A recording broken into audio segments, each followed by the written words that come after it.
Okay. Okay, it's April 2nd, 2014. I'm here with Jeff Piper. This is Kyle Pitzer. Interview number 5 in the Occupy Dayton project. So, just to start, I don't really know a whole lot about you, so can you just tell me a little bit about yourself? Okay. Yeah, I can start there. So I was kind of thinking about this in the context of Occupy. Um, I think my activism, or at least my awareness of injustice, started when I was really pretty young, around when the anti-nuclear movement was taken off, and I remember seeing that as a kid on TV, and these mass demonstrations, and found it really interesting, and it's sort of played into my family would sit around on Sundays and have these huge dinners, and there was always like conversation going on, you know, nothing radical, but a lot of it centered around politics, you know, and so that kind of that kind of got me started, and then um, music was always a big part of it. So when I discovered uh, punk, that gave me a worldview that opened up, that there was just this whole other world outside of what I knew, and pretty much a suburban upbringing. So I was immediately drawn to that, and really just sunk myself into it. Um, Became involved.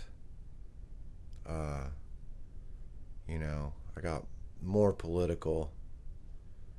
Even in my young age, like I was really influenced by like Abby Hoffman and the Yippies, and punk was just an extension of that. So I did a lot during those years, a lot of different stuff, putting on shows. Uh, Dayton, Dayton had a lot of things going on. The punk scene was really active. It was really tight. Um, we were challenging, questioning everything. We were trying to reinvent the world in our vision in, a very, in a, at least a small part of the world. We created what we wanted to see, and that was some really intense times,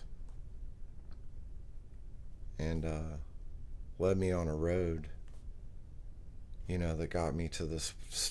I'm still on it, but it led to Occupy. So, So, when were you growing up? When all this the punk music stuff was going on? well, I first got into it. I specifically remember my best friend, his brother got the Sex Pistols record and was like, "Oh, you got to hear this. You got to hear it." So we were really into the Who. I was a huge Beatles fan. When I was a kid, my mom had this stack of Beatles records. She probably had like 20 records or something. But I spun those Beatles records like I was just really into it. And the Who, the Stones, all that stuff. Um, so when he played me that record, it was just like a light went off, and that got me started. So it would have been like, I don't know, 80, 81. But I didn't go to my first show till my first punk show till winter of '82, which was Toxic Reasons, DOA, and that was just blew me away. I mean, it was just I caught the tail end of what I would consider the first generation. You know, this I would say the '75 to '81. You know, the people that really got into it early, and so I sort of caught the tail end of that. Was kind of a youngster in that crowd, you know. There was a lot going on. I mean, Dayton had an incredible scene because it just had great bands, unbelievable bands. Some of the greatest hardcore singles of all time came out of Dayton. The very first punk tape compilation came out of Dayton. You know, it had Minutemen and Husker Du and Social Distortion. Just a lot of bands that went on to, like, you know, that helped create the, you know, alternative scene. So Dayton's got a really rich history, and so that got me, you know, that just opened the doors for me. It really, because the punk scene is so tight, and there was a time where when you saw somebody who looked different, I mean, you reached out to them. You didn't just let them walk by, and, you know, there were so few people that when you saw somebody who was even remotely, you know, different than everything, you went up, you introduced yourself, and you were like, where are you from, you know? And whereas, you know, now it's a lot different. It's changed. So there's a lot of stories, a lot of exciting time, and you know, it still goes on to this day. I mean, I'm not like doing shows, but still music, and still close to a lot of those people. I mean, on the first demonstration for Occupy was, you know, kind of a huge reunion for me, because there were a lot of familiar faces that I used to, you know, 30 years prior, skate with or hang out with on Courthouse Square. You know, we were constantly harassed and run off of there, and so, you know, it seemed like old hat to me. Were you all kind of in the same scene together then? Yeah. I mean, you know, like I said, it was a really tight group, and then you'd have, you know, like, you'd have a lot of people from Beaver Creek or people from Centerville or from here or there, and then it was there was a lot of people. I mean, you'd have local shows that there'd be 500 people there, you know, which was pretty huge. And you know, we tried to live the way we wanted to, or you know, it was a really kind of free time. I'm still, it still influences me to this day that, you know, I don't think people are able to take time and just enjoy life for what it is. You know, I feel like I got a real taste. I think when you're not tied up in bills and, you're not tied up, you have somewhere to live, and you have people who you have your friends, you have your your mates. uh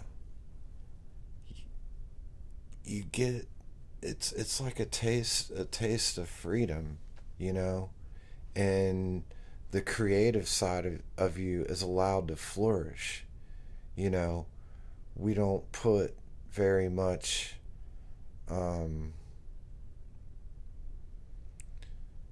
everything's measured by money and status, and we don't particularly measure the really enjoyable things in life. It's like like you being an archivist.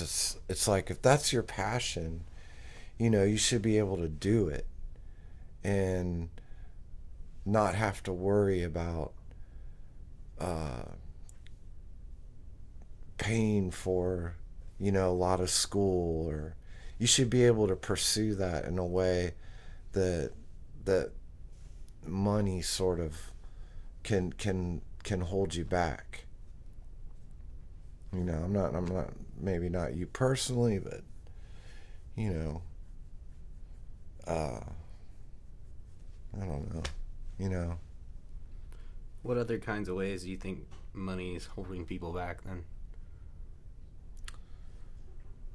well, I think it holds people back in a lot of ways, because just even the whole issue of debt within Occupy, to me, is really important. I mean,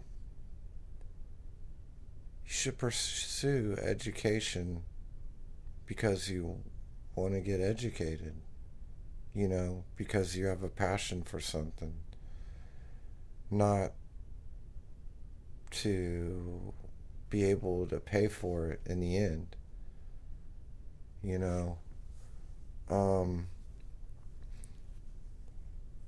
I think, it obviously it ties us down. It ties whole countries down. Um, I'd be, I'm much more into a freer lifestyle than that. I've never been driven by money. Let's put it that way. Um, You said when you were growing up that it felt like it was a freer time. Is that just because you were young, or were there actual ways yeah, that it was freer? yeah. I mean, partially, sure, it is because you're young. You know, you're allowed to get away with certain things when you're young, and then you're supposed to quote unquote grow up. You know, um, I know even within the punk scene, there's a lot more older people now that are still active than there was back then. Because there's just a whole nother generation.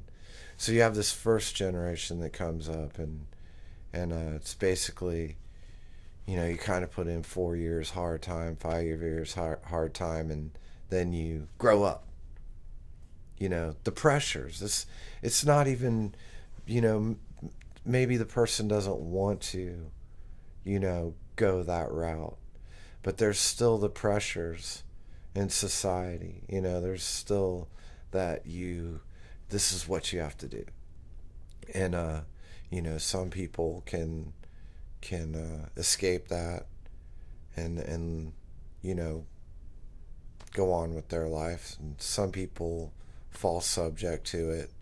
I think so. Now you're looking. Now you're 30 years ahead. You have whole other generations that are another generation that's broken down those sort of barriers, where it's not so hard to pursue, you know, something that you enjoy without all the stigma, you know. Um, so I think age, sure. Maybe when you're that age, you're just not as conditioned. You know, you're still afforded that ability to explore, you know, what life has to offer. You know, we accept that people can you know, you take the European trip when you leave high school, and that's where you're, you know, that's that whole thing. It's where you go find yourself. You know, what's wrong with finding yourself? You know, for till whenever. You know, why does it have to be this set thing? You know, why does it have to be, you know, in 4 years after I get this, I'm going to be this person.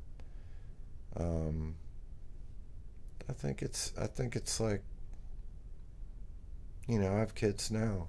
I think it puts a lot of pressure that's not even doesn't even need to be there.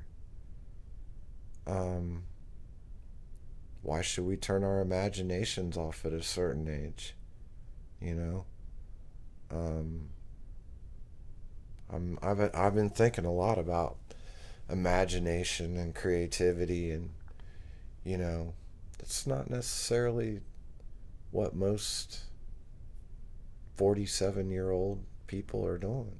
You know, which is too bad because there's a lot to imagine and create out there, and in some ways, I think that's part of the thing about money. You know, you go away from that imagination and creativity to just making stacks of cash. Or so. How old are your kids? I have a daughter who's going to be 13, and my son's going to be 9. What do you think the future holds for them? Hmm. I mean, a lot of ways I'm torn by it. You know, I obviously I want the future to be, you know, to be positive, or for it to be here, I guess, because. And then another way, it's, you know, it's hard to kind of juggle those things, because you kind of see how the world wants to put them in a square peg, and they're round, you know. Um, and then you just look around what's going, you know, the environmental aspect really, you know, concerns me. I think it concerns me a lot. How? Um, well, I just think that, I mean, just looking, you know, how quickly we're trying to get resources, and the way that we're going about getting them says to me that there's a shortage. You know, that there's definitely a problem. I mean, when you have to scrape the land uh, and basically wring oil out of sand, something's wrong. You know, that to me, a light bulb goes off. You know, when you're drilling oil wells, you know, like the deep water and the Gulf, when you're going that deep just to extract resources, the fact that, the lengths will go to extract resources. It's almost like, is it colonization, the wars, or is it resources? I think to a certain extent, the American people, it was always happening somewhere else, and now it's kind of coming home.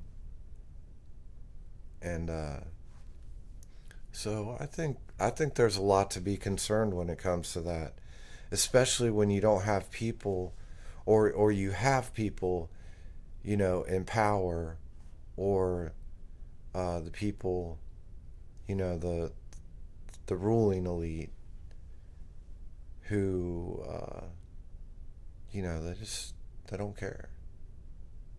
I mean, there's no alternative. I mean, we can't even think about such a thing. If you utter it, you could be locked up. You might as well be loony. that's scary. That's really scary when you cut yourself off like that. So I think my kids, I do worry about what they're going to inherit. I think everybody should be worried, or at least concerned about it.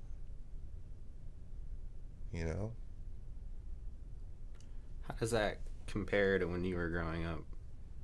Oh, when I was growing up, we were scared of Ronald Reagan. I mean, we all thought he was going to kill us.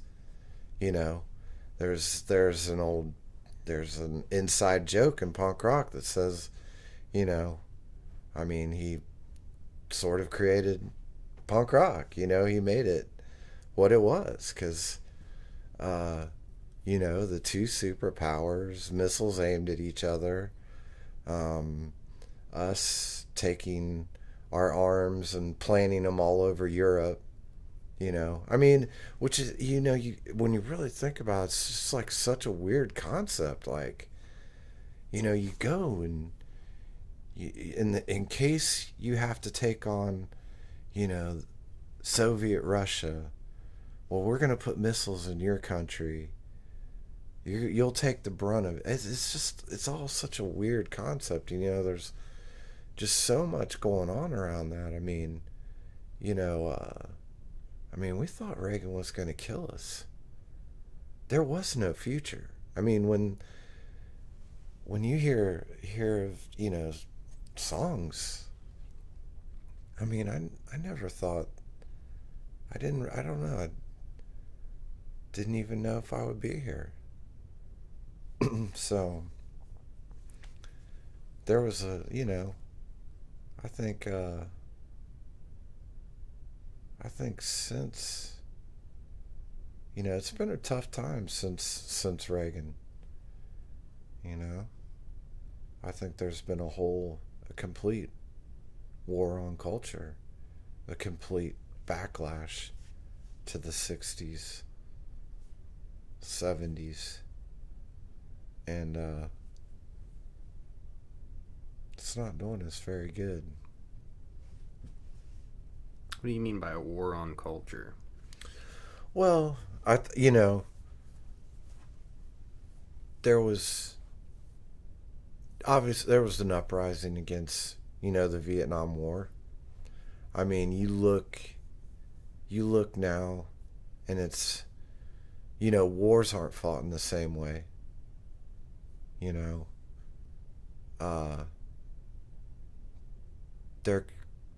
There's no draft. I think it was always like when we were younger, well, if there was a war, they'd have to draft people, and everybody would be against it, which was true.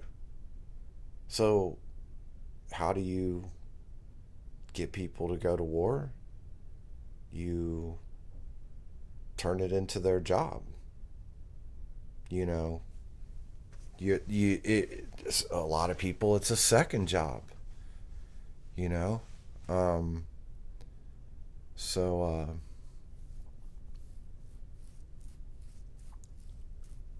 I think that, kind of lost my train of thought there. Uh,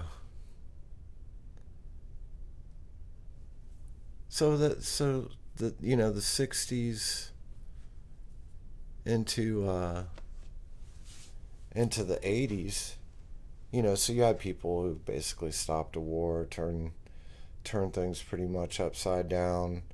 Um, you're kind of naturally, or maybe unnaturally, going to have a sort of a backlash against that that uprising, where maybe people felt like they needed more stability or order, you know, to the disorder. And what better person than Ronald Reagan? I mean, you know, here was the guy from California that ordered troops in to shoot protesters in Berkeley. You know, who ended free education in California. Um, so, in the sense of the establishment and the ruling elite, what better person? Ronald Reagan. And we're still living with his legacy. It's still going on. That's why, more and more the two parties have just melted into one.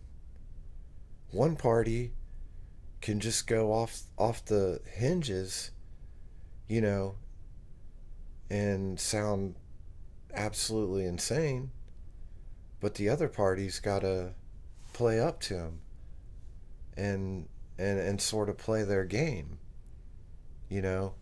So you can go off the rails, and there's another train right behind it that's going off the rails too, because they didn't fix the track. So you know, it's a total progression. I kind of find it interesting about the punk music because you're the second person to say punk music got him in. Yeah, I mean, punk is always. I mean, it's a statement. It's it's fashion. It's there's a man. I mean, it's so ingrained into what, I don't know, society or whatever. I mean, look around. Everybody tattoos, piercings, uh, colored hair. It's like, every 10 years or so, it's just gotten a little more acceptable. I mean, not that stuff wasn't around before. I mean, the tattoos came, the punks started getting came from the bikers, because the bikers were on the fringes, you know, and what more to put you on the edge, to separate yourself than to mark yourself, and then mark yourself with, whatever things people don't understand or might scare the crap out of them or something.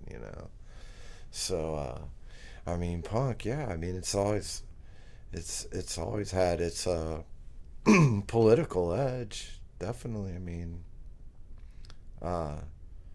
You'll find lots and lots of people out there that had their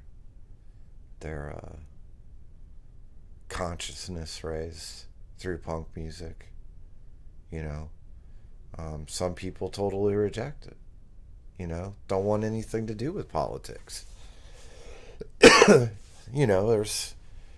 There's something for everyone in punk rock. There always has been. Now it's kind of separated itself, where you have like genres and subgenres, and whereas those people would meet up in the same place and would have to deal with each other, find some sort of common ground, or fight it out, which most people don't want to fight, or do things like that.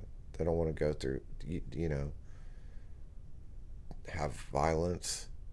But now it's really separate. This genre stays with this genre, that genre stays that genre. I mean, we used to have you could have a straight edge band, a quote unquote anarcho punk band,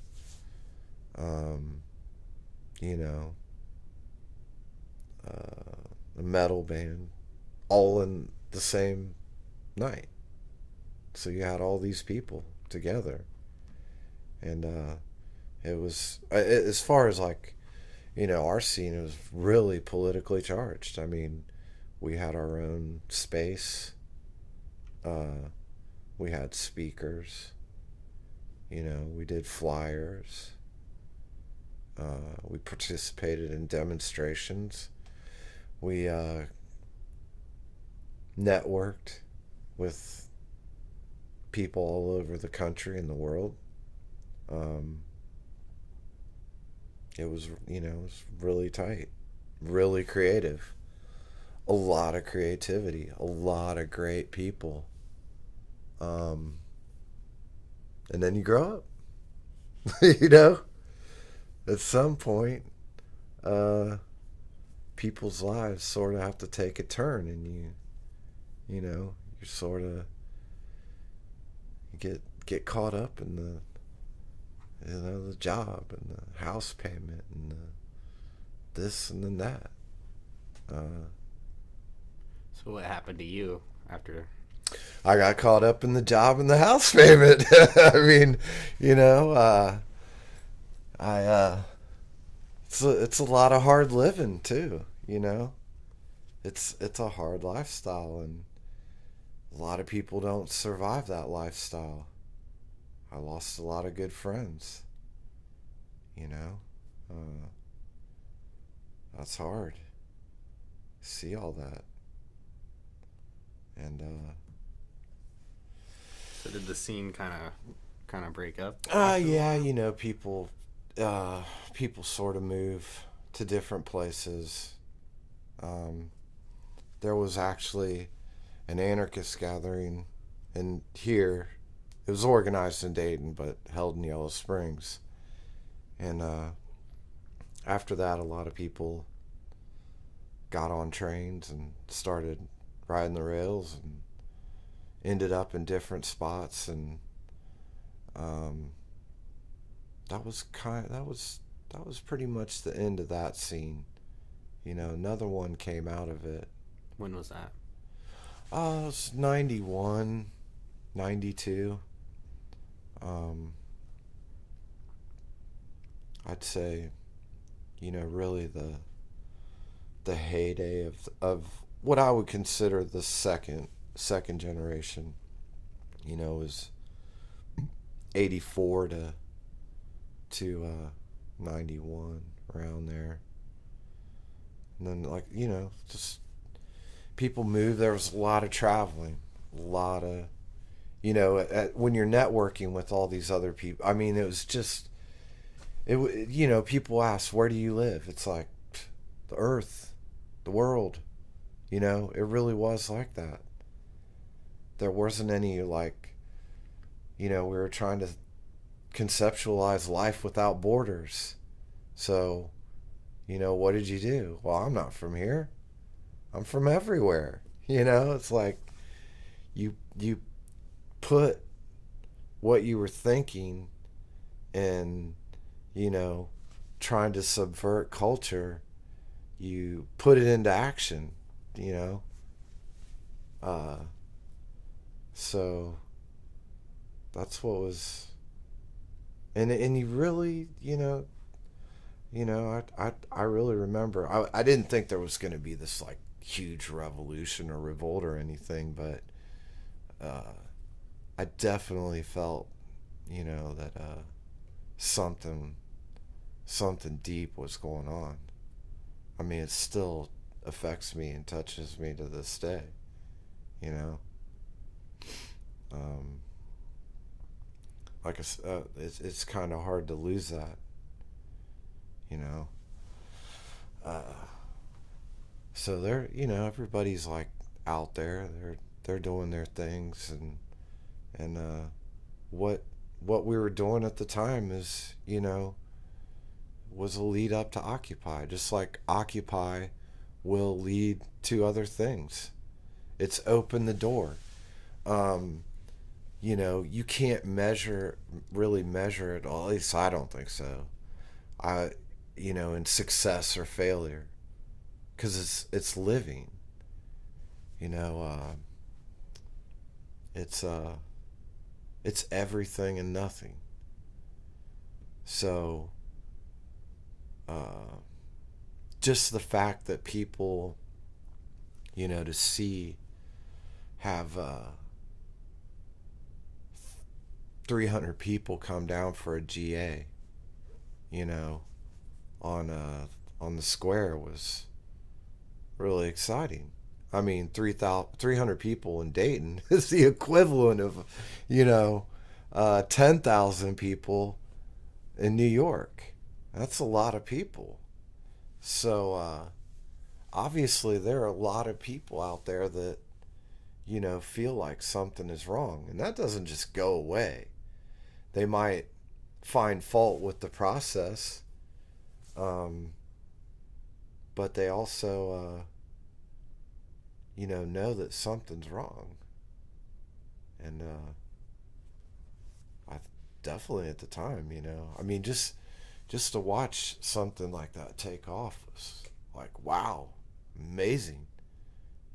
These are the things we did in our little P-Rock groups. Like, I mean, to sit and talk about the Black Bloc with, other people on the square in Dayton, Ohio.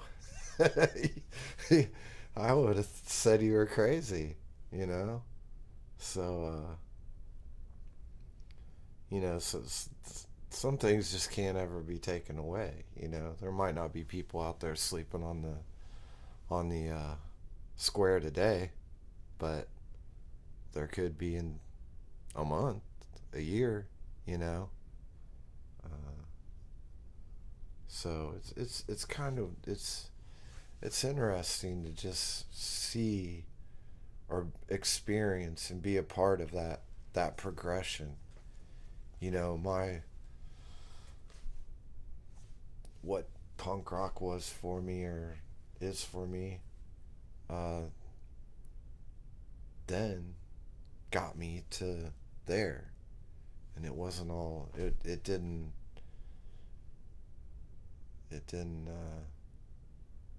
weird me out or anything. It didn't. It was exciting. I just hope to see more of it. So, what is Occupy? Occupy is first and foremost, it's a tactic. I mean, occupation, it's a tactic. It might not even be the best choice for words. There was a lot of indigenous people that were really upset with the name Occupy because, we're living on occupied land. So, I mean, Occupy is a tactic. It's that's pretty much it. You know. Now, what happened in Occupy is completely different. You know, uh, things like consensus and horizontal democracy, or those are all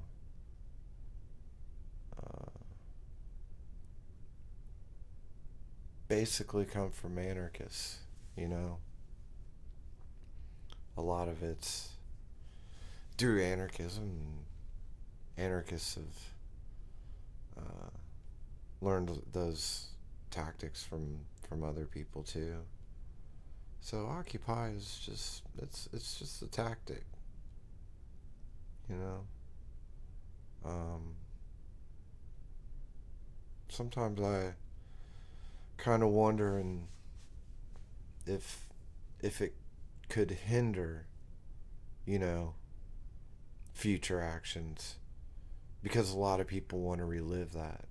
They want to reoccupy. And it's almost like if you got to redo something, maybe it's not worth doing it. You got to come up with something else.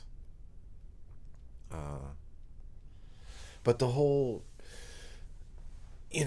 just exposing how space is occupied in the interests of money, power,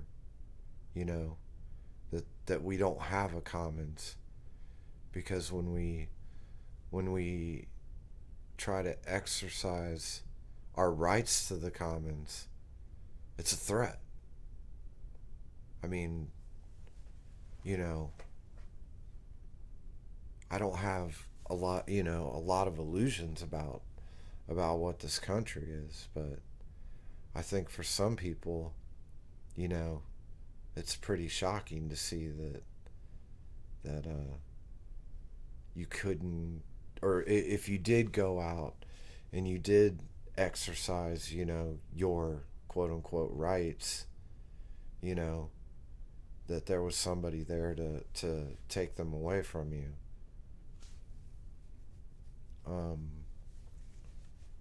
I think other people have known that for a long time,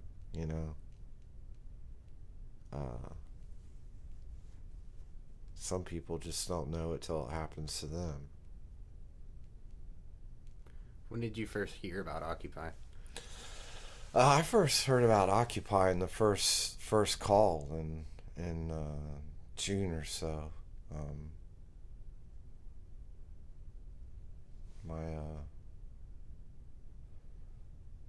My partner, she got the email when the first meeting was being called by Adbusters, and I mean, I'll admit it. I thought, yeah, okay, 30 people are gonna gather, and I love the concept. I love the idea. I was totally itching. It was completely, just I was really had been isolated for quite a while. I followed the global justice movement. I read, I talked. I think I experienced what a lot of people have experienced, and that was just isolation and frustration. Wars, 9/11, terrorism, drones, killing, violence, just in no way to voice your concerns or exercise any demons. And so yeah, she heard about it, and I was just like, oh, that's just not. It sounds like fun. Yeah, it'd be nice to go back to New York, but I just don't see anything happening.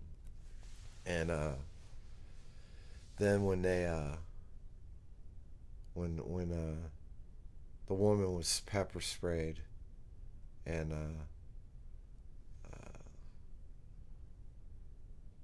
that's when it just took off. I mean,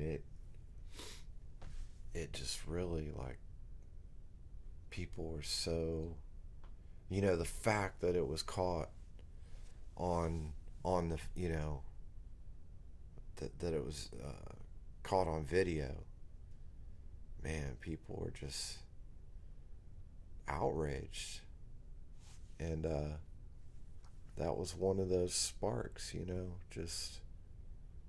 And so then, we're getting really excited, like, oh man, this just, it's like growing, and there's like 700 people arrested on the Brooklyn Bridge. I remember we went to pick my friend up. He'd come in from New York, and we met him in Columbus, and we're like, yeah, 700 people were arrested on the Brooklyn Bridge today. He's like, what? It's like, yeah, they blocked both ends of the bridge off, and arrested them all. So then we're kind of itching, like, oh yeah, what's. And then we hear that some people were getting together on the court on Courthouse Square, and so Trish went down there the first Wednesday, and we were down there ever since then. The next Saturday was when they decided to start staying there. So after the GA, we go home, and I'm like, let's get some fold out chairs and some I think we really brought the first, like, plastic totes down there. It's like a sea of totes. It's just, it was great. I mean, what else is going on in Dayton? There's nobody within miles hardly downtown. So when you got, a lot of people down on the square, and they're just down there, like, rethinking life and the world. What's better than that? So just, it's like, be down there as much as possible. But I still felt kind of odd, just sort of feeling people out. You don't want to just, because there's just so many different people. There's people from supporting Ron Paul, Ron Paul libertarians, to Tea Party people, to a lot of people, Democrats, union, just a huge mix of people. I mean, yeah, SB5 going on then, so that was big in Ohio. That was Senate Bill 5. Yeah. Okay. Yeah, so that that brought a lot of different people out. So just sort of feel around. And how did you fit into it with other people? I don't know. I mean, at the time, I didn't fit in at all.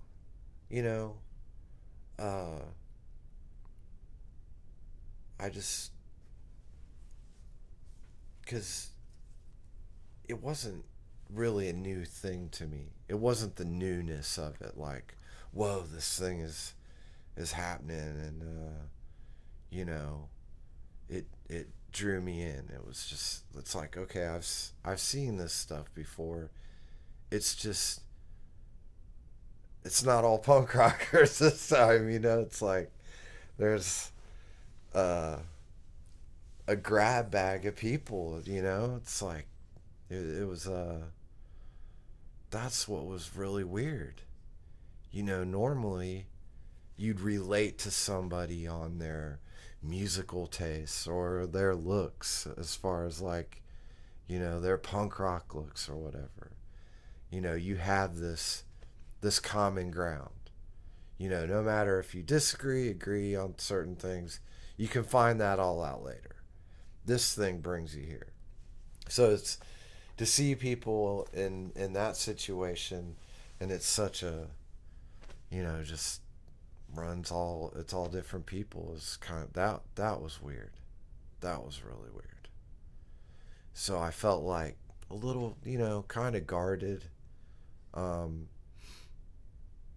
I felt like I would be a little bit more radical in thought, and I didn't want to scare people off, or put them off, which looking back, I wish I wouldn't have done. I wish I had not approached it that way. Because I think that was kind of some lost time. It's one thing I kind of look back on that I would do differently. Maybe trust people a little bit more. Because then eventually, as I got to know people, it's like, oh, there's more radical people than I am, more radical thought than I was thinking, so who am I? So, just got to meet beautiful people, wonderful people, just, if anything to take away, it's like, I met some awesome people. Any people that stick out? I don't want to name any names, I don't want to. What about them? I think there was just a lot of people that, and they're still all there. So, I think there's just a lot of people who challenge me. You know,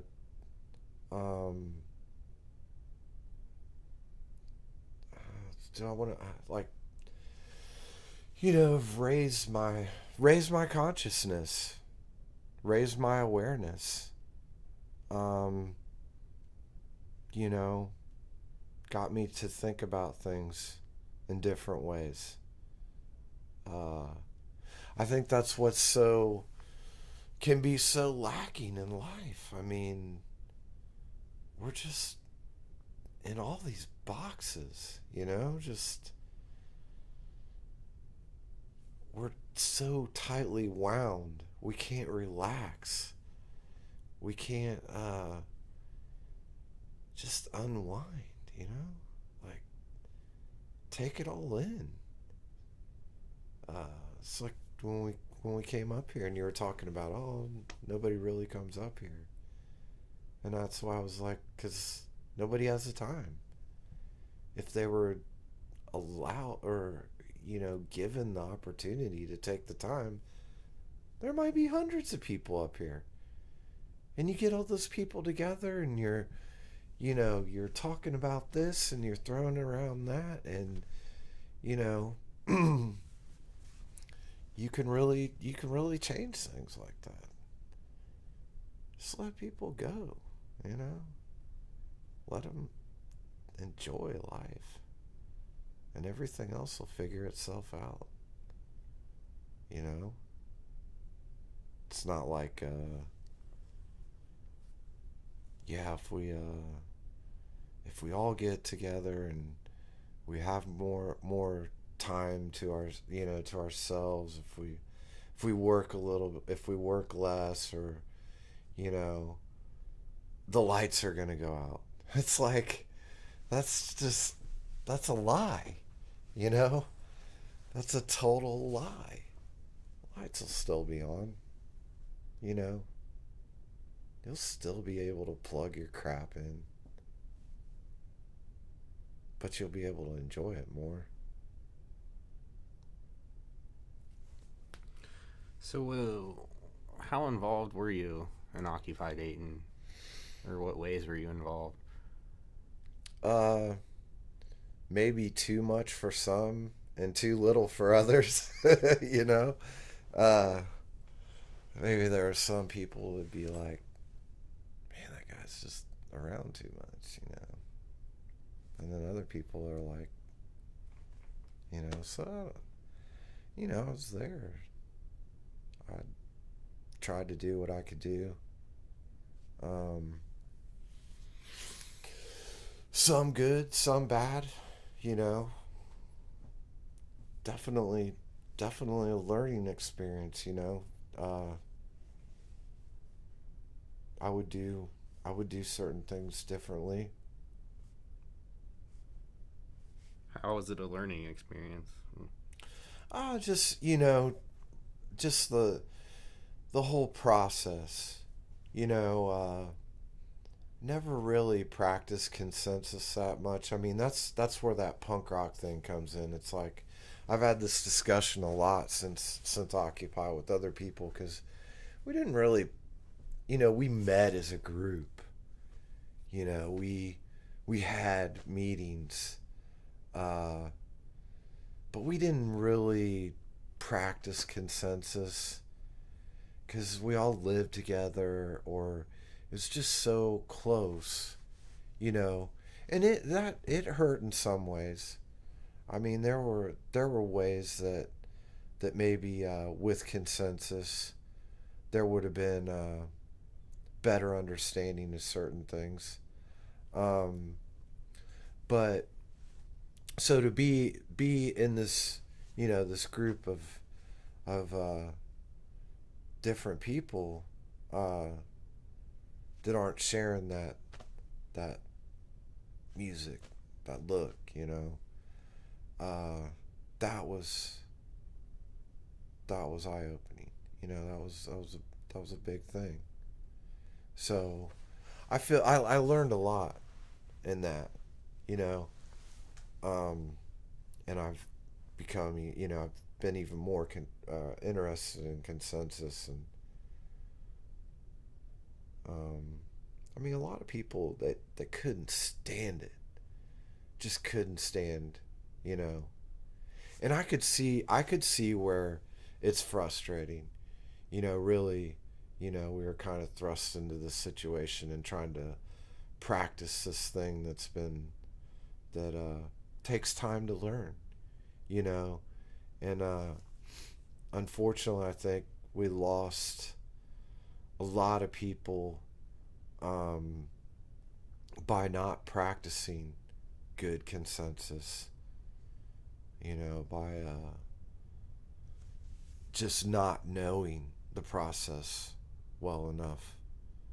I think that, and then just some people just can't stand meetings. I'm completely the opposite. I'm one of those people that, given the opportunity, I could go from group to group to group, and you know, no matter where I was, I love doing that. Now some people they don't like that. I get it. You know, it can be really frustrating and really boring and really, um, you know, not fun. But I loved it, and I felt like, you know, this kind of stuff can work. You know, I mean, we don't we don't need these people. We through we hire them to do this for us, and we should be doing it. Not all people would want to do it. Uh, I get that, but I think more people would want to participate than not. I mean, our whole system is based upon non-participation. We hire somebody out to do it for us, and then get pissed when they suck. It's it doesn't make a whole lot of sense uh, when you really look at it in its simplest form.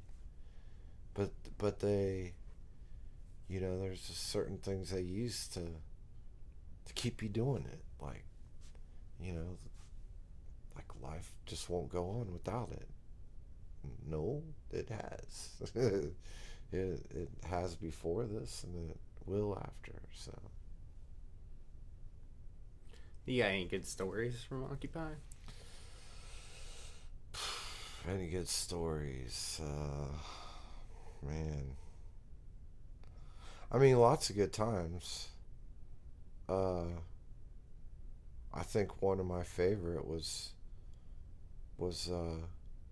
when we did the ALEC action, which is Legislative Exchange Council, the people who brought about like the stand your ground laws, the robo bills. I mean the space we had was just like so alive. I mean, it really felt like something was really coming together then. Um, there was just, making signs and making this train and everybody just like chipping in and I mean that was a lot of fun. I don't know about particular stories. I mean, I look back on it and there's like, I wish we would have been strong enough. And this is where I really think our process broke down is that a few people had written this beautiful proposal on putting a moratorium on foreclosures for Dayton, and it was awesome. Nobody, and really, in all the other occupies around the country or world were really talking about it. It's really cutting edge, and this whole debate broke out about, oh, they won't do it, and then it became the campers versus the non-campers, and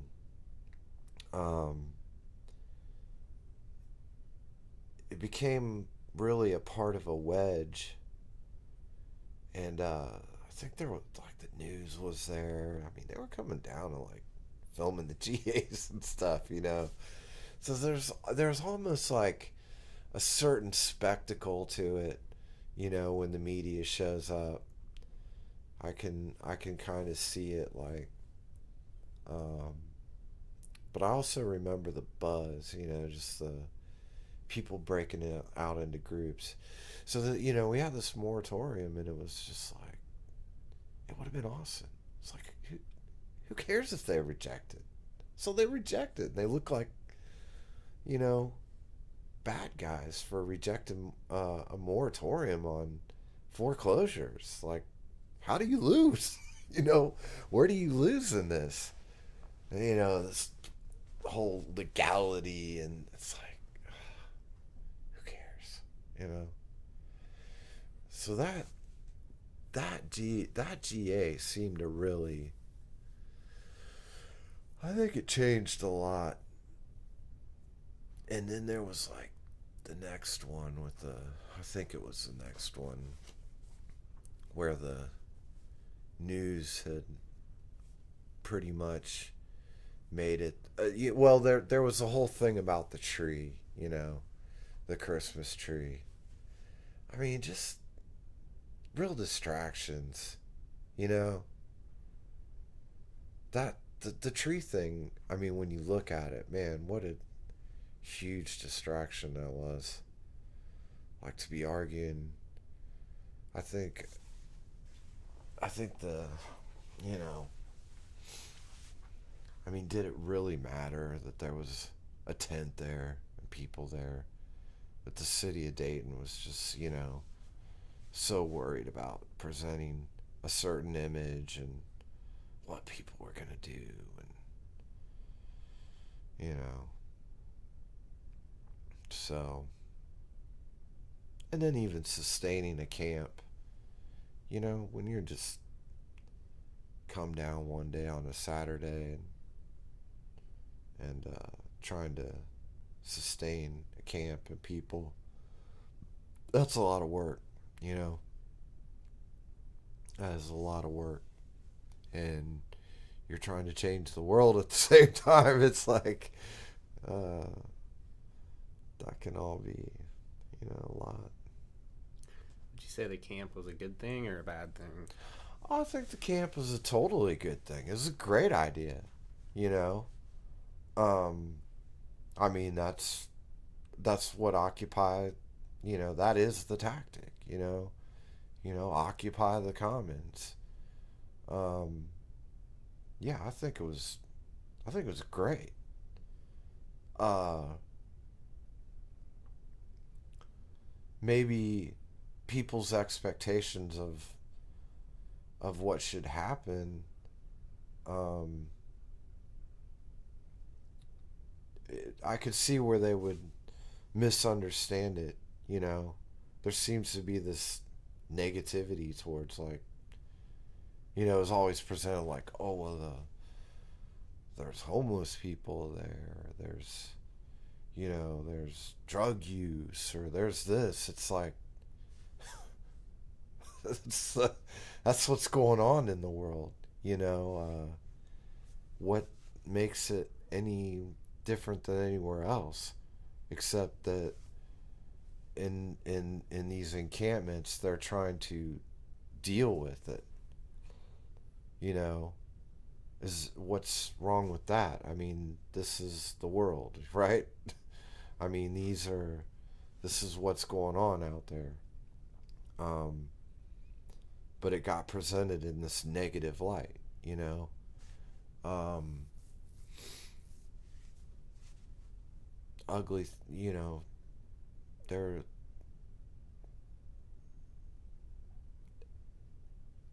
I lived in a squat, so you know, camping and wasn't much different. Uh, a lot of the problems that I sort of remember having in a squat were the same problems you have in a camp like that. You know, um,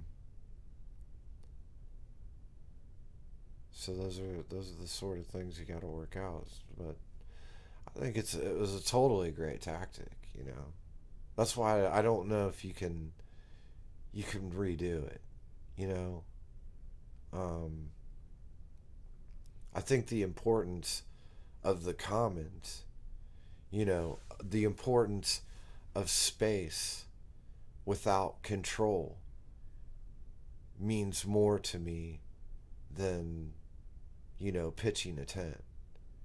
So if something like that were to happen again, you know, we just have so little space, if any. I mean, where is the space to really express yourself? Without regulation, without this, without that. So, I mean, there are a lot of problems in there.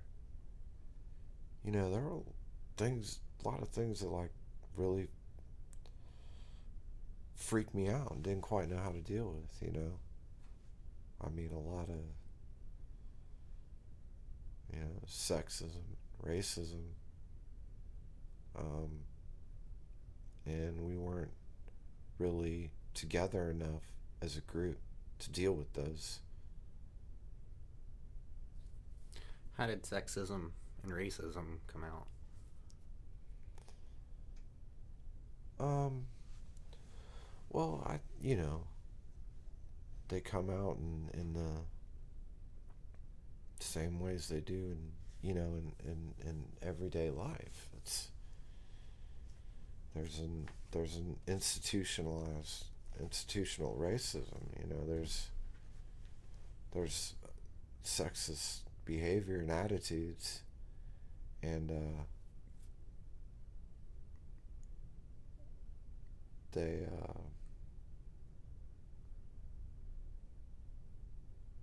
just because you're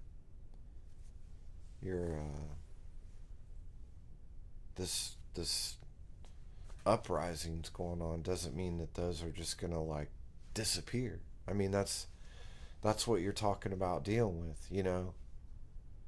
If you're gonna uh, change it on a global scale, you're gonna have to change it right in that group. You know, those are all things that everybody can work on. So, are there like any instances in Occupy Dayton this kind of stuff happened, or just No, do you mean just in general? no, you know, no. I mean, sure there are instances. I mean, it's not for me to point anything out. I'm sure I have my own instances. Um, I'm a male. I'm white. You know, there's privilege that comes with that. You know, uh, so yeah, I don't. Just any specific instances or anything like that. I don't know. How long were you engaged with Occupy for? From the first day they were on the square till today. So, kind of talk about how that has developed in that time frame. What do you mean developed? Like, Well, what did you mean it as feel like to be there that first week? And then you said oh, there was it a point in time felt when it started to go downhill. And then how did that no. change, or how did that progress? I never said it went downhill. Oh. I don't think it went downhill. I wouldn't. You said when the moratorium happened that's when things Changed. changed. Okay. There was a change. I wouldn't say they went downhill. I mean, that's just not the word I would use. I mean, yeah, that when it first started, and I mean, even now, it's exciting. It was really, really exciting.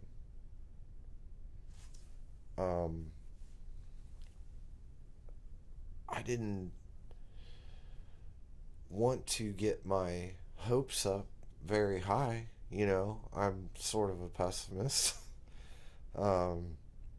Plus, I just, have seen how things like that go. It's hard to sustain. It's really hard to sustain. And especially sustaining it with a lot of people, who have kids and who, it's always, you get the typical get a job thing. But it's like everybody here works. It's you go to work during the day and then come back down to the square at night and go to 5 different meetings that are going on and eat food, and that's hard to sustain. So So at what point did meetings kind of stop happening? I don't know, maybe, I don't know, 6-7 months ago, maybe. I mean, I don't think they've ever stopped. There's still things going on. There's still people talking. There's there's the Monsanto group, and I don't see it as over.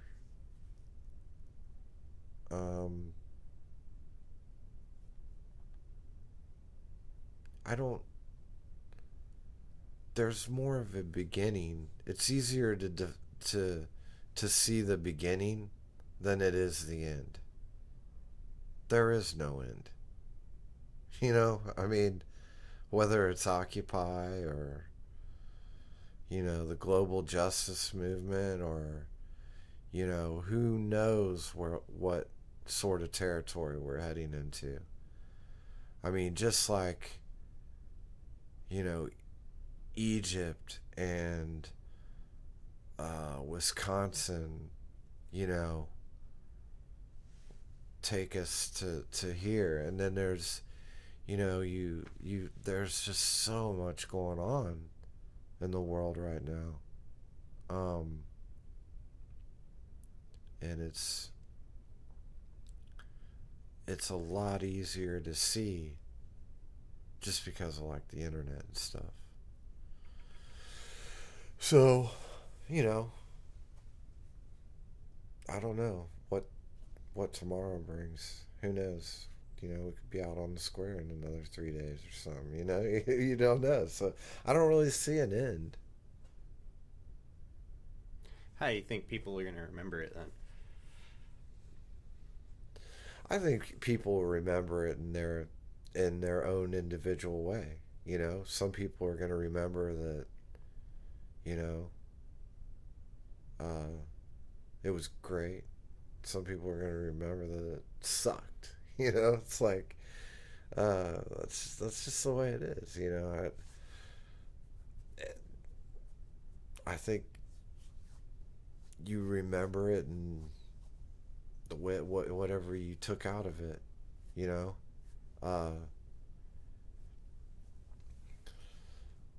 uh,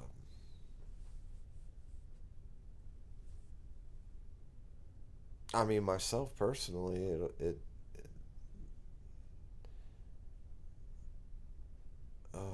it's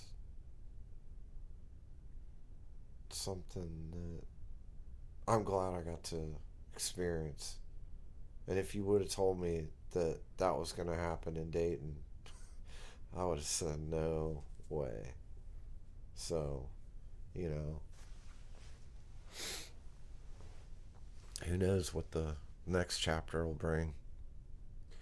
Why do you find it so odd that that would happen in Dayton? Oh, Dayton's not a hotbed of, activity. Uh, I mean, it's largely a military town. I mean, we're surrounded, you know, by the military. So, it's not a big activist community. I mean, this community relies on military money, you know? Um, that's why if you have an anti-war march here, you're not going to see 1,000 people in the streets. You might have 1,000 people yelling at you, because a lot of their livelihoods depend on you know the military. So, and having lived here and been through different periods, there just hasn't been a whole lot going on. It was definitely, really, really odd to see it. I had never thought that it could accomplish what it did. What do you think it accomplished? Like I said, it's almost. I mean, can we really measure our accomplishments? Is there a? Can you take a tape measure out and say, "Oh, I've made this many accomplishments"? I mean, just the fact that I got to meet the people that I have is accomplishment. Uh, you know, going from feeling isolated and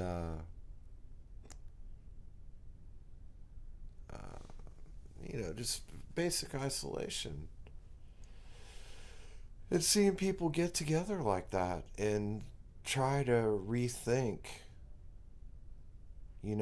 how we do things, to imagine something different.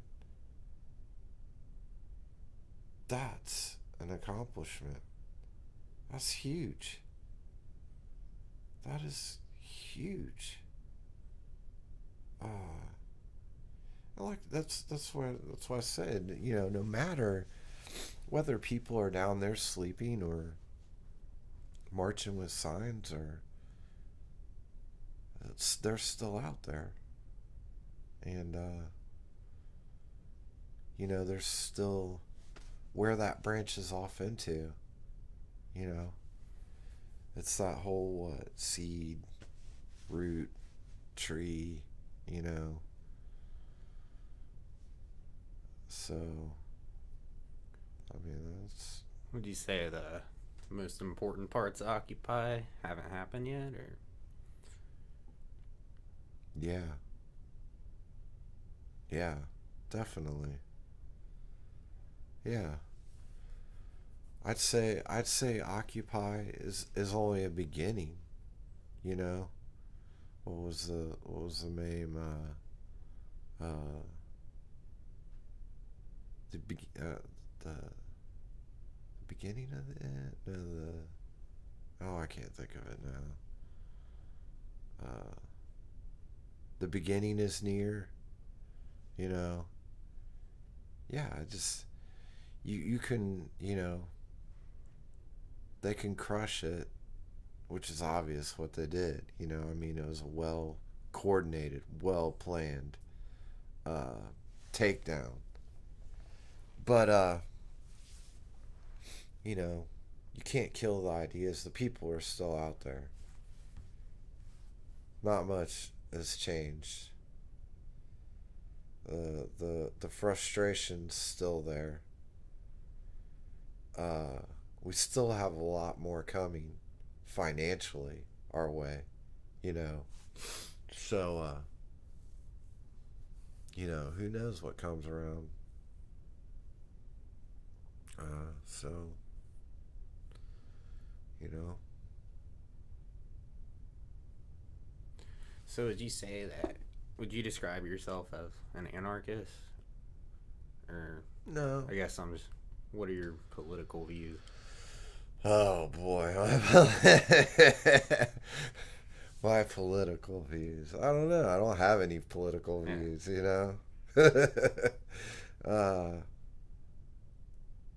I wouldn't, I don't know. Would I describe myself as an anarchist? I mean, I'm sure to some people I would sound like an anarchist. To others, maybe a communist. To some, maybe a socialist.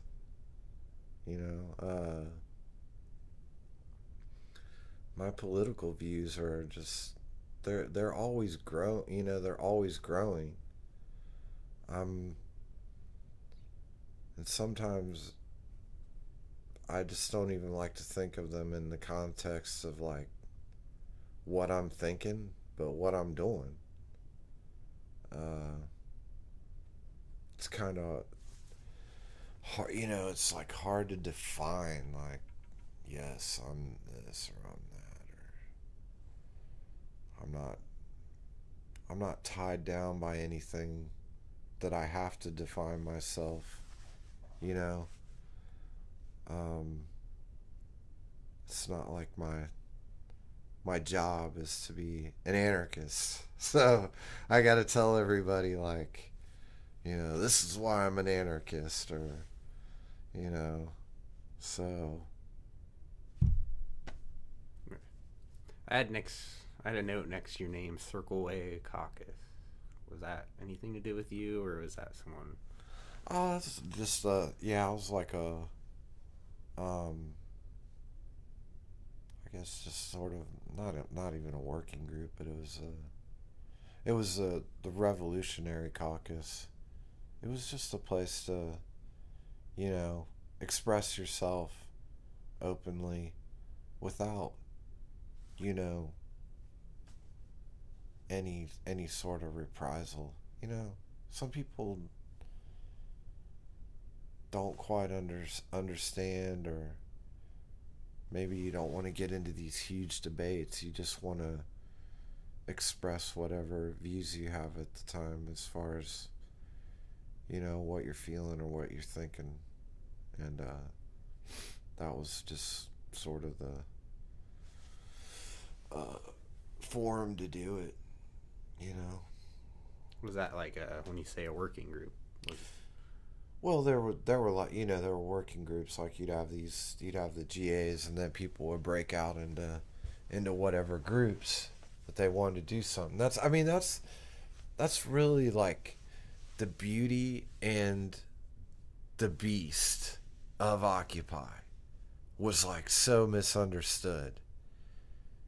It's like you meet, in this group force, but if there's something that you want to do, you can break out into a working group and find other people that are interested or want to do that with you.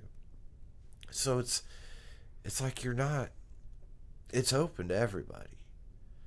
But I think a lot of people came into it with the, whole group has to do this, or everybody has to do that. It's that whole demand thing, like, these are our demands.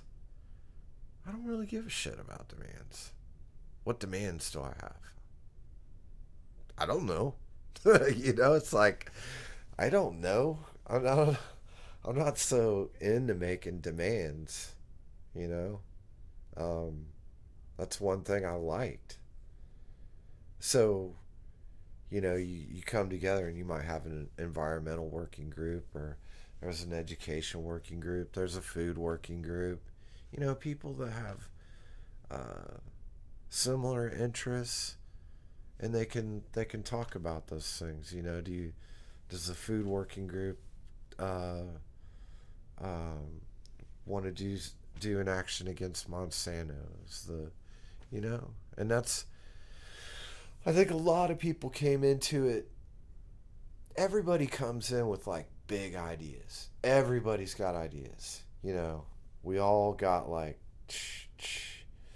and you can't do all those ideas. You can't put all those ideas into action. And I think a lot of people get bummed when that doesn't happen, or they they do express themselves and the reception isn't what they wanted, or the idea that they bring, the proposal they bring, isn't accepted the way they want it to be accepted. And you just kind of have to be, you got to kind of, you either just move on because what are you going to do? You're going to force people to, like, hey, we're going to do this, that's not going to work. Yeah, your idea might be the greatest thing since cake, but and it's not a judgment call, that's the whole thing. It's like, so you kind of, a lot of people feel rejected by that. And but I always thought was the strength is that breaking off into working groups and things like that, is you could find those people. Maybe somebody comes up and says, man, you're that was great, that's a great idea, I'm really into that, let's work together on that and find it. That's what keeps it all going. So that's kind of how working groups work. If there were certain tasks or certain things.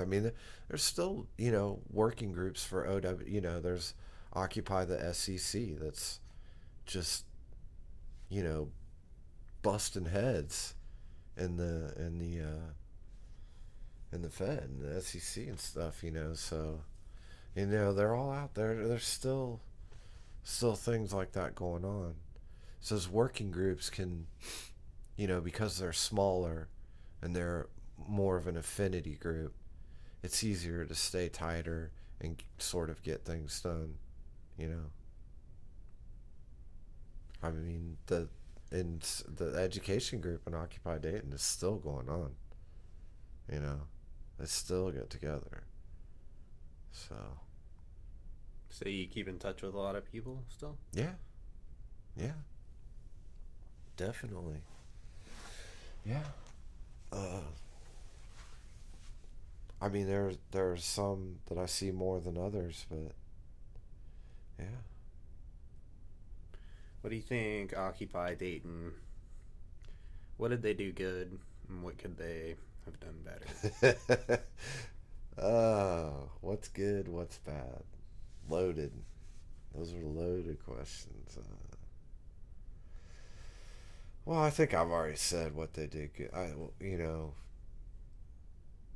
What's good for me is bringing people together. You know, um, talking. Even if at the end of the day you don't agree and you go home maybe pissed off or frustrated, um, you know, still bringing people out. Uh,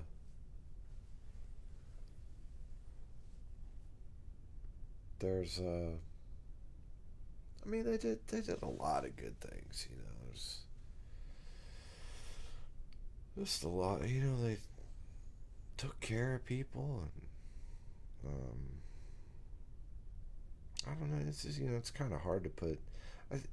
It's kind of weird because it is sort of easier to dwell on the negative. You know, that's part of, I guess, how we are. It's, like negative things can come to light real easy, like where you feel like you did this wrong or that wrong or this. So, man, I mean, you know, Gabriella offering, this space to us, amazing. I mean, what a beautiful person. She gave us this space for free. And Is that the church or? yeah, the church. And we had, gosh, I'm told, now it's like coming back to me. I'm like, we had, a bunch of people from OWS come and show a movie and do a Q&A with some of the live streamers, and meeting some of those people. And then there was the Aaron Cavuto, man, I can't think of the name of his play now. It's about for-profit schools. It was incredible. I mean, I bawled. He was so good. He was incredible. There's a lot of good things. I mean, we put the when the OWS people came together. I mean, they needed money to rent the van for an extra day, and they were going to Detroit, and to spend the night, gas or whatever. And at first we were like, no, I don't think we can do it. And then like that, everybody just threw in all the money. They're like, I don't care. Let's just have him here. This will be awesome. They showed the While We Watch, which is pretty much about the citizen media at Zuccotti Park. It's awesome. And just things like that, I mean, that just would have never happened. And I think I always think if we had more time, if we weren't so bogged down in the day to day life, you know, so many more things would get done. But you can only do, you're trying to take care of your things at home, and you're trying to,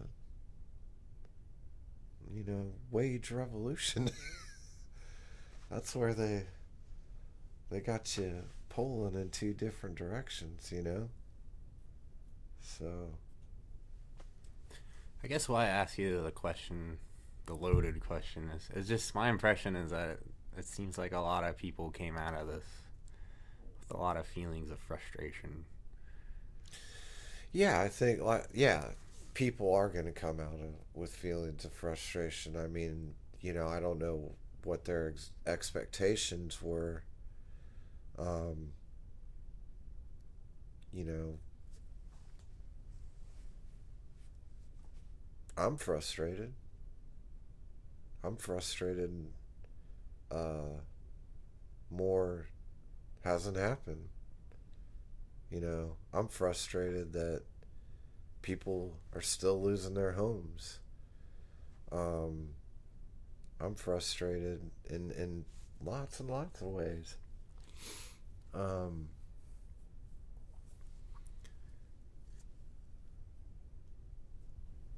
I guess it just depends on what their frustrations are. As far as, I mean, if are they frustrated because of the process, because of how things did or didn't work. That stuff takes time. I mean, you can't just come down there one day and like, you know, boom, we're gonna we're gonna practice, horizontal democracy. You know, that's a lot to ask. It takes a lot of practice, a lot of work, and you know, to a certain extent, you have to be willing to put in that work. You know, Yeah. So how you guys think you guys could have kept it going? Could have kept it. I mean, I don't think we can. yeah. You know, I mean, I don't feel like it's up to me to keep it going. You know, uh,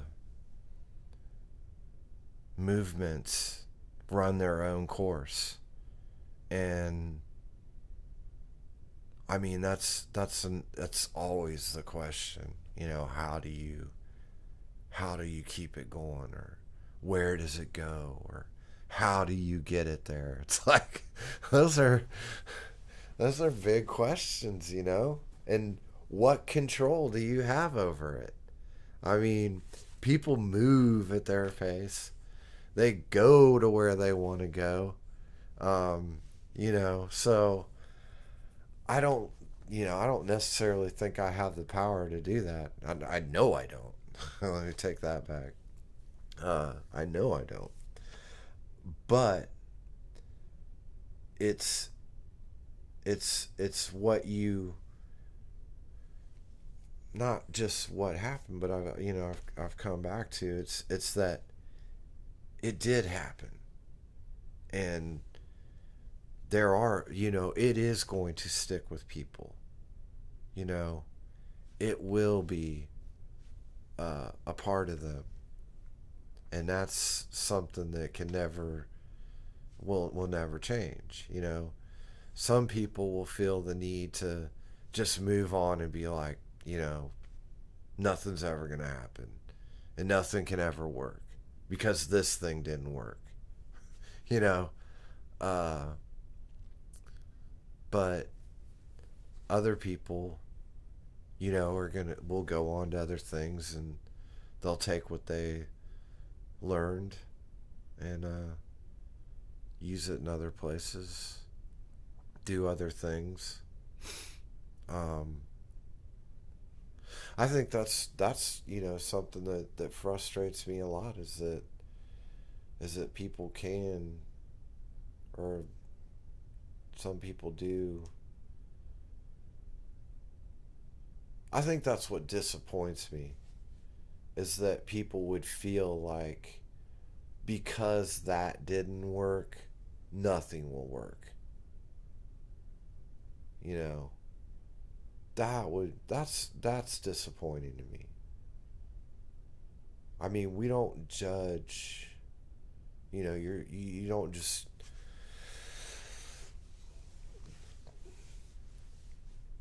I don't know. It's hard. It's hard to put into. Kind of. I just. Because there's not just one way. There's not just one way to do things. There's all kinds of ways. Um,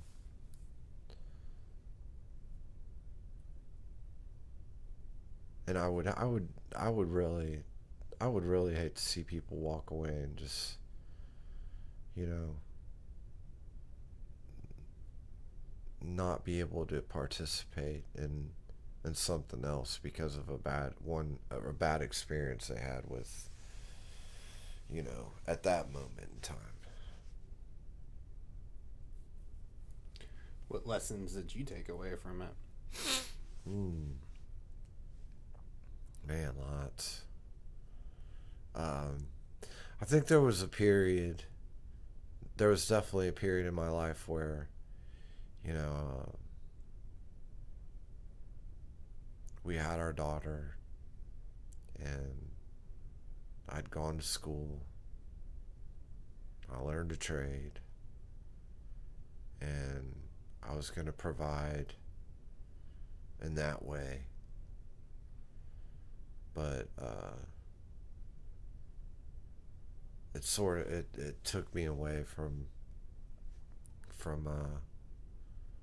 other passions, other things that I was interested or involved in. So I think it kind of brought me back to that. And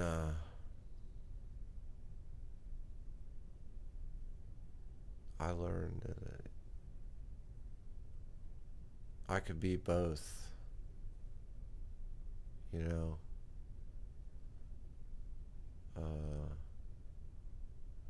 And then there's just lots of things. Like I said, I hadn't really fully practiced consensus, and that's like something. There's lots of things, There's I don't know. I'm still learning. I think it sparked my interest in, just all sorts of ways. I mean, really, really rethinking, how we live. I think I said this earlier, like I'm just really into the imagination and a utopian vision. Like I really, a utopian vision is always like considered negative. That's just utopia. Like, it's always, you're always it it's this, that'll never happen, you know. But I feel like more now that there's nothing wrong with having a utopian vision. And in fact, if all the people who, had a utopian vision, which lots of people do, they just get knocked down for it, to open that space up for thought,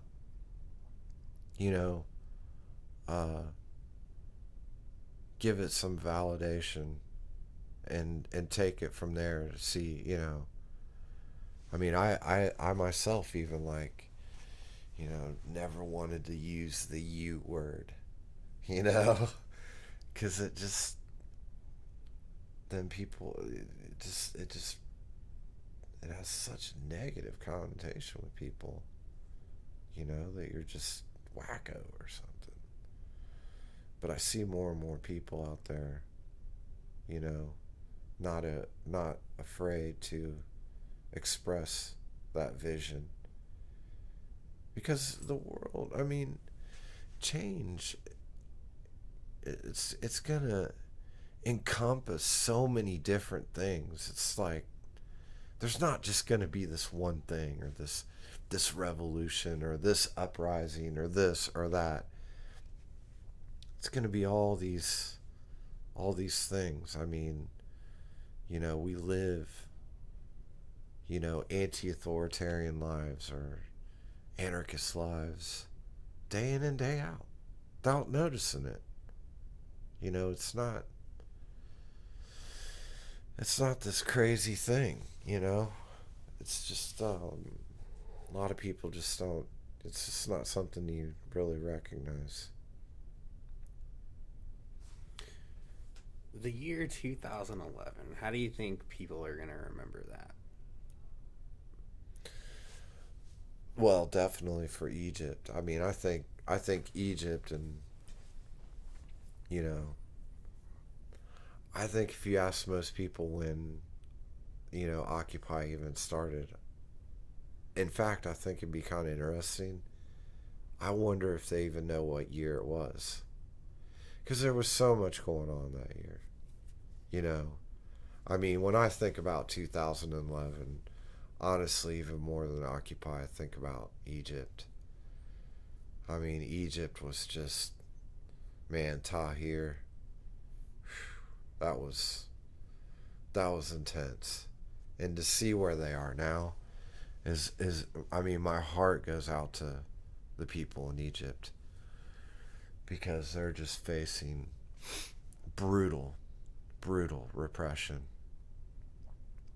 Uh, their revolution was just completely hijacked. So when I think about 2011, first thing that comes to mind is Egypt, in the Middle East, because that's Spain. That's where the real spark, and then in the U.S., Wisconsin was a big spark. So I'd really been following Wisconsin. Um, but I think it'd be kind of interesting to ask people when Occupy Wall Street started. I almost wonder, like, if people would even remember that it was that year, because there's just so much going on. I mean, a lot. When you say Wisconsin, what do you mean?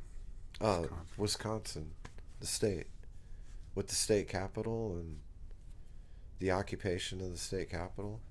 I mean, that all predated. I guess I'm not too familiar with that. Yeah, with Scott Walker and the unions. Yeah, he took away collective bargaining, and then the what, 11 or 12 representatives left the state house and went to Illinois, and there was a whole occupation going on up there. I mean, that was pre. That's where a lot of the sort of the idea, along with Tahir and Tunisia, and so yeah. I mean, Wisconsin was like, man, Wisconsin was exciting, but it was, watching it was way more of a top down. The unions were. It's just my outside observation. My own opinion was really top down. I wanted them to go on general strike in Wisconsin. Remember they had the recall with Governor Walker? I mean, I probably wasn't all that up into politics at the time. Yeah, I mean, that was all going down. That was like, I've never seen anything like that. It was crazy.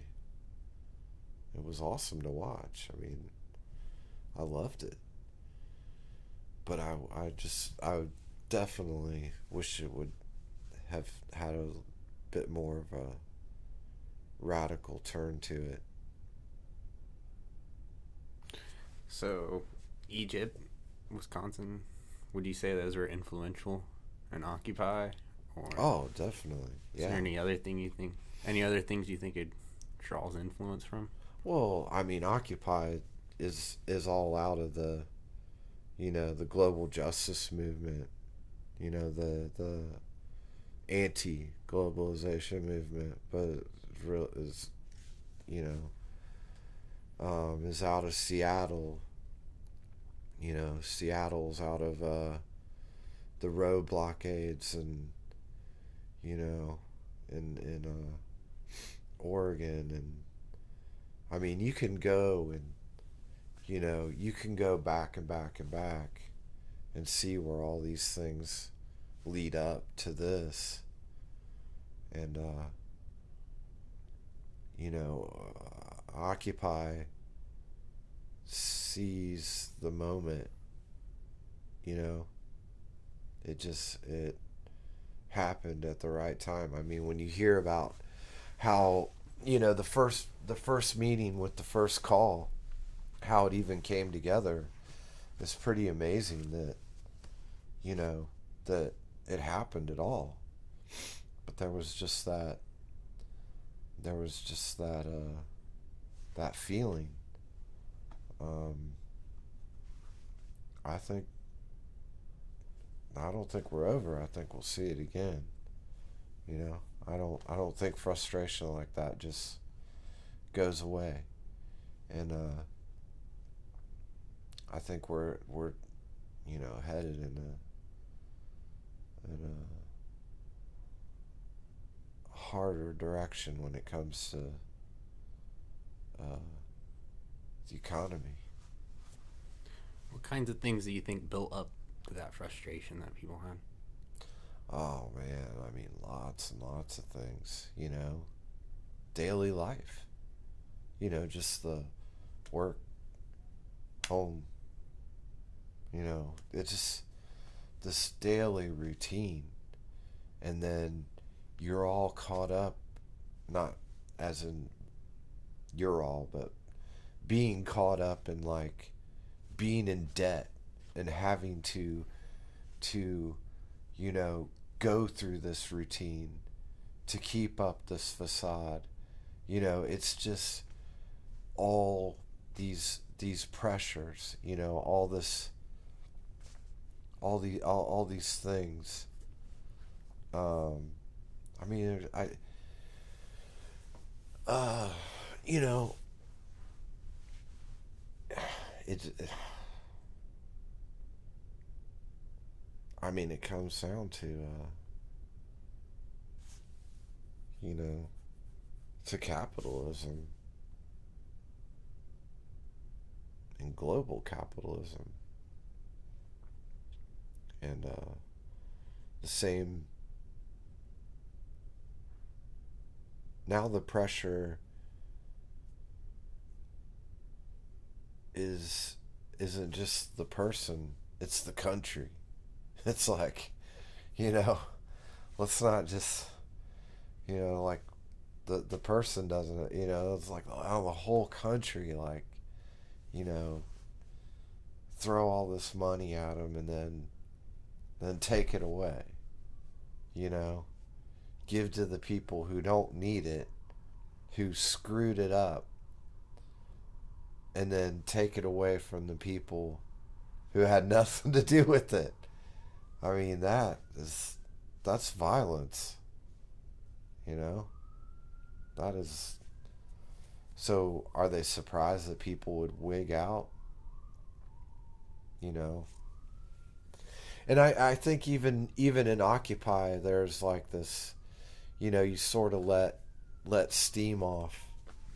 You kind of open the valve. I mean, there was even a point where Obama was, talking about Occupy, and in a positive, but then as it started to grow, as it started to take hold, then it's like, oh, whoa, hold on a second, we need to reel this back in. you know so then you have this mobilization to take it all out. So it's always hard to figure out, where things are really going to go, or the possibilities, when the state is always there to crush it. You know, how do you know what there's examples out there. There's definitely tons of examples, but it's kind of hard to knock something that was knocked out itself, you know, from you know a the military, a militarized police. Uh, so who knows? Going back to something you said a little bit ago, you said there was a gathering of anarchists in Yellow Springs. Yeah, that was that? Yeah, that was in like '91. I mean, it's a lot of it's basically a a punk rock gathering. Yeah, I mean, there was a lot of stuff like that going on. There was a lot of communication. Um, I guess mobilization.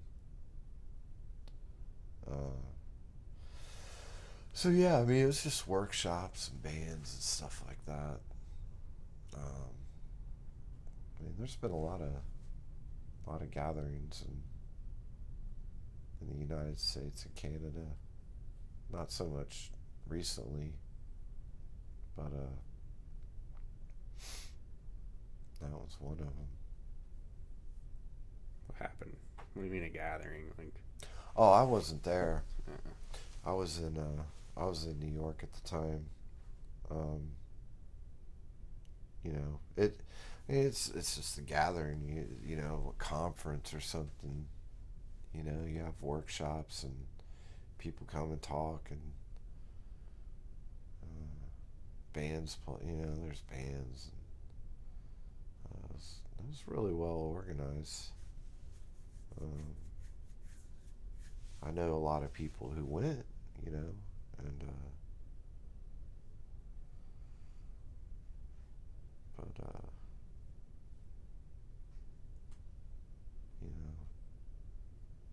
if you look back, there might be an article or two in the Yellow Springs in the Dayton paper. I don't know. Well, I about got all my questions in. Is there anything else that you'd like to say, or no? Any other comments? I probably said too much. No, you're fine. Man, I don't know. I listened to the other interviews, and man, they're really good. Like, I thought they were real good. I haven't got around to Ezrati's and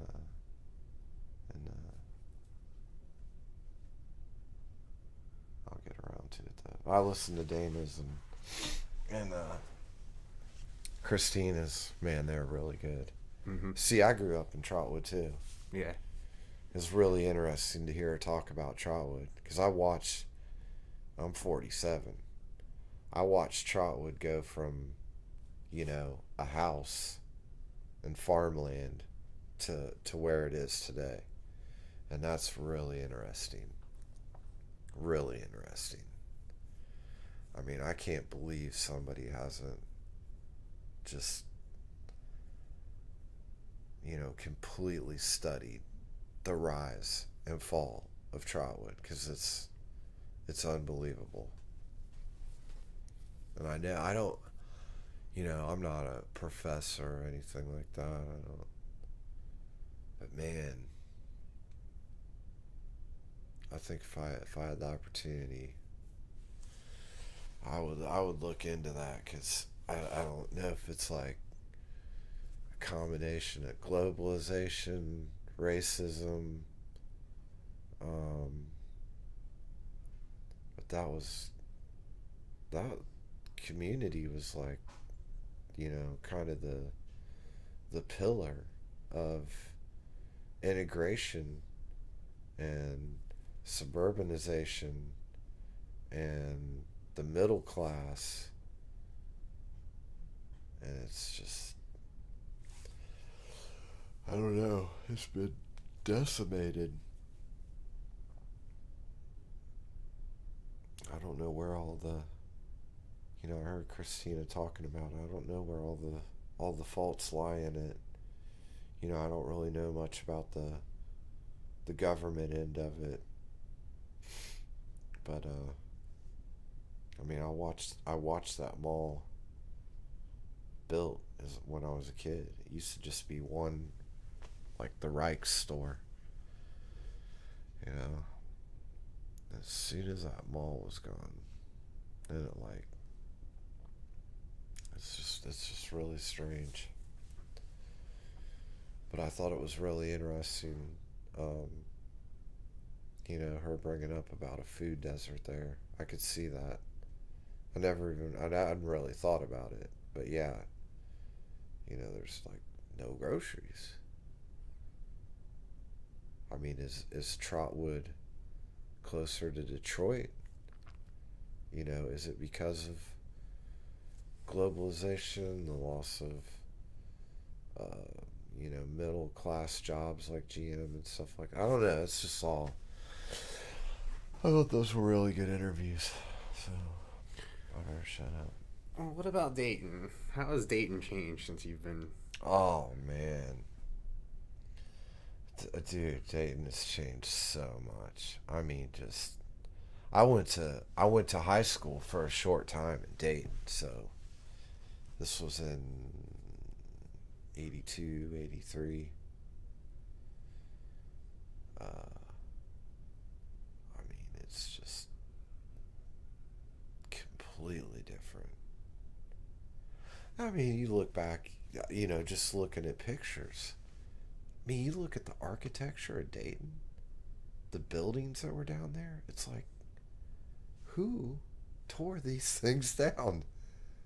Who was authorized to demolish these works of art? I mean, there were just works of art down there. So I don't know. Dayton to me it just has a really, I just put it like poor vision, very poor vision. You know, the fact that they weren't able to recognize that, the Wright brothers were making history. Maybe we should, preserve some of this stuff. Some of these places. That I mean, right there, it's like, who was in charge, man, and why? But yeah, it's changed a lot. I mean, there used to be all kinds of things downtown. Now it's almost like there's a downtown, but the life is starting to move sort of on the outskirts of it. It's like you can't put bars in the Oregon anymore. There's just not enough space. So it's starting to move out somewhat. And they used to be opposed to it. I mean, I know people who tried to open it and was just like, no. And you're just thinking like, there's nobody down here. Why would you say no? What what are you thinking? They just want to create it in their vision. I mean, what is the vision of Dayton? Has anybody asked you? Nobody's asked me. There's going to be an issue with Garden Station down there. I mean, I don't know. What about the communities around it? Well, I mean, some communities are, when I moved back from New York, I lived in Five Oaks for like 6 years, and it was really tight. There was like a lot of involvement in the community, which is like right behind Dayton Art Institute, that area, and there's Frock there, and people were really trying to preserve the community, and they put up the gates there, and it's just destroyed it. Nobody, and they're still standing there. They did a 10-year study on it that said these gates are a joke. It doesn't work. It's actually made it worse. When is somebody going to admit that and take those gates down? I mean, so you have areas like that are left to fend for themselves and rot, and then other areas, that are probably a little bit easier, on a Dayton scale of being gentrified, that are, it's like, move over here. We'll just, we'll forget about that over there. It'll just implode on itself, and, later on deal with it or something. But so I don't know. I mean, it's, obvious every place changes. It's just some of the things you see happening, and it's like, I'm not a city manager, I get it, but what is this? This is a total sham. You just wonder how some people get into the positions that they do. And then the fact that I don't know if they work with the communities, or I mean, Five Oaks is just, it's beautiful over there. These beautiful houses, and you're close to downtown, and I don't know.